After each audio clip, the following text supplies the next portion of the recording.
itu sampai hari ini kalau kita ngacu sejarah dalam kamus Inggris Melayu tahun 1701 Masehi, kata dukun masih dimaknai sebagai pengobat dengan pendoa tahun 1701 oleh Thomas Borley ya. Lalu tahun siapa tuh Thomas Borley? Ahli bahasa dari Inggris, kamus Inggris Melayu waktu itu bisa di cross check secara akademis ya. Lalu tahun 1900 sejak ada politik etis Belanda dengan adanya sekolah, waktu itu madrasah tergusur ya, dikatakan bahwa orang yang sekolah di madrasah pondok pesantren itu kampungan, tapi kalau yang sekolah itu modern. Begitu juga pemahaman tentang penyembuhan, karena di tradisi pesantren itu juga ada pelajaran penyembuhan dan lain sebagainya dengan doa-doa ya, dan lain sebagainya. Itu dianggap kuno. Akhirnya dukun itu dari pengobatan hanya dipersempit menjadi metafisika saja. Itu sejak itu masuklah budaya barat dengan adanya dokter. Jadi orang-orang dulu, kiai-kiai dulu, sebelum kiai kan ulama sama dengan sinonim ya. Kiai yang memang dukun itu sesuai dengan syariat Islam, maka itu juga dianggap kiai dukun. Itu hanya sekedar bahasa saja. Jadi sejarahnya seperti itu. Tapi aku pernah banyak ketemu kiai, ustadz yang banyak ilmunya, tapi mereka nggak ada yang bilang mereka itu dukun. Enggak, ya ini makanya perlu diluruskan. Kita salah satu teman kita pernah berbincang dengan salah satu ketua MUI pusat. Kita berbincang secara sejarah. Memang benar. Dukun itu tidak identik dengan kahin yang di redaksi Nabi itu ya. Dalam redaksi agama itu kahin itu penyihir. Di sini justru penyihir itu pesulap, sebagaimana tafsir Ibnu Katsir, tafsir Ar-Razi ketika pertandingan antara Nabiullah Musa alaihi salam dengan penyihir-penyihir Fir'aun, mereka itu melakukan sulap. Jadi hari ini kebalik dunia, saya nggak tahu kenapa. Mungkin dari tayangan Mas Atta ini bisa menjadi sebuah penyambung lidah, edukasi yang sebenarnya. Hari ini yang dianggap penyihir itu malah dipuja-puja, dibela-bela. Tapi kan kalau pesulap itu memang trik. Iya. Dia kan bukan nyihir. Penyihir ularnya Raja Fir'aun itu lewat penyihir-penyihirnya itu ular trik, bukan ular palsu. Ular palsu. Kan waktu saya ketemu sama Marcel, dia bawain alat-alatnya dukun tuh. Alat-alatnya dukun apa alat-alat sulap? Alat-alat dukun. Terus ternyata alat-alat dukun itu ya kayak alat sulap. Jadi misalnya dukun biasa bawa apa, jenglot, bawa apa, itu segala macam, ada pencetannya, bisa ya, itu oknum. Tapi di situ kan dia ngebawain semua alat-alat dukun yang katanya dukun nanti naruh kerang di air, terus kerangnya bisa didorong gini jalan, padahal itu bawahnya ada air cuka. Jadi gini, saya luruskan Mas Atta. Di dunia ini kan hidup berpasang-pasangan kita ya, ada alam gaib dan ada alam nyata gitu. Ada metafisika, ada juga fisika kan gitu. Artinya di sini kita juga tidak bisa membenarkan bahwa hal-hal yang menjadi barang tiruan ya itu benar gitu loh adanya. Jangan sampai kita berarti yang dipakai sama trik-trik di barang-barang tadi yang dipakai dukun salah dong? Bukan salah. Barang-barang yang dipakai oleh dukun itu kita belum tanya langsung, belum tabayun ke dukunnya apakah salah apa enggak. Tapi barang-barang yang dibawa oleh Marcel itu menyerupai barang-barang yang dipakai oleh para dukun yang asli. Kan gitu. Yang itu apa yang keris katanya bisa ngidup listrik tuh artinya udah sembuh, padahal itu ada baterainya. Ya. Nah, itu bisa hidup listriknya gitu. Jadi semua kejadian alam semesta ini bisa ditiru. Bahkan manusia di Jerman sana dulu waktu itu sedang mempelajari bagaimana sih orang sakratul maut. Bahkan ada beberapa negara juga yang sedang mengembangkan ilmu untuk menghidupkan orang mati. Jadi artinya di sini semua berdasarkan sains tadi, manusia makhluk yang namanya manusia di dunia ini pasti mencari tahu bagaimana sih caranya mewujudkan yang namanya metafisika tadi yang tidak berwujud, goib tadi yang tidak berwujud jadi wujud. Itulah yang dikembangkan oleh masyarakat sekarang ini. Dan di Indonesia itu sudah banyak orang-orang yang cerdas. Ketika keris ini bisa terbang, mereka juga pakai zat kimia bisa diterbangkan. Kata dukun itu. Halo Sobat Fakta Bampin, ketemu lagi dengan Bampin yang terus mengabarkan fakta viral seputar selebritas tanah air yang terus saja bikin berita. Dan dengan berita mereka tetap eksis di ranah media.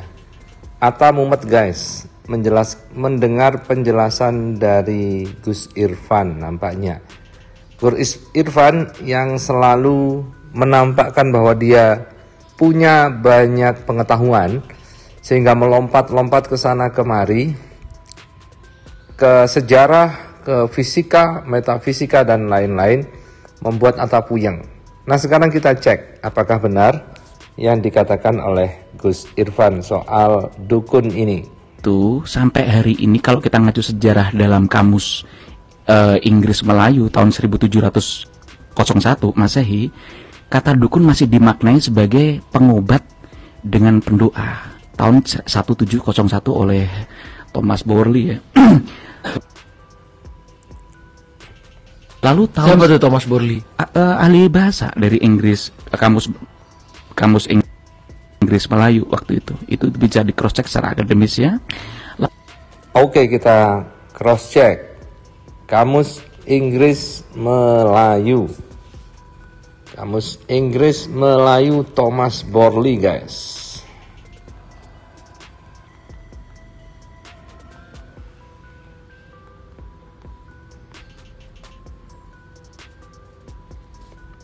Nah, nggak ada, guys. Kamus Inggris Melayu Thomas Borley 1701. Bahkan di Google aja nggak ada. Malah keluar terjemahan Inggris Melayu. Jadi nama Thomas Borley tidak ada di Google. Dan kata dukun menurut Kamus Inggris Melayu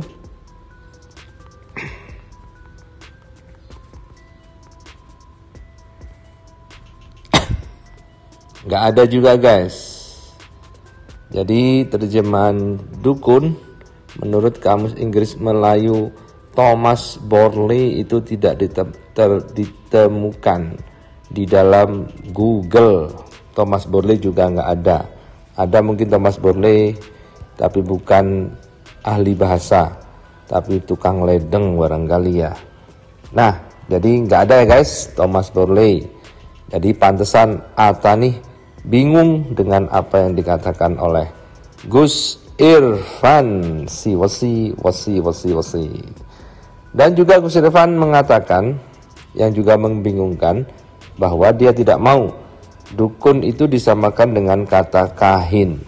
Kahin yang dimaksud dalam hadis Nabi itu adalah penyihir, dan bahkan menuduh si pesulap mirah itu adalah kahin, pesulap itu adalah kahin.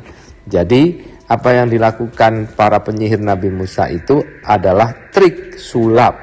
Ularnya bukan ular beneran. Masa kalau sulap aja sampai masuk redaksinya dalam Al-Quran. Inilah yang membuat Atta Halilintar kemudian akhirnya menghapus podcast dengan para dukun ini karena tidak mau beresiko dengan omongan-omongan ngelantur dari para dukun dan pengacaranya. Tuh, sampai hari ini kalau kita ngacu sejarah dalam kamus Inggris Melayu tahun 1701 Masehi, kata dukun masih dimaknai sebagai pengobat dengan pendoa. Tahun 1701 oleh Thomas Borley ya. Lalu tahun siapa tuh Thomas Borley? Ahli bahasa dari Inggris, kamus Inggris Melayu waktu itu. Itu bisa di cross check secara akademis ya. Lalu tahun 1900 sejak ada politik etis Belanda dengan adanya sekolah, waktu itu madrasah tergusur ya.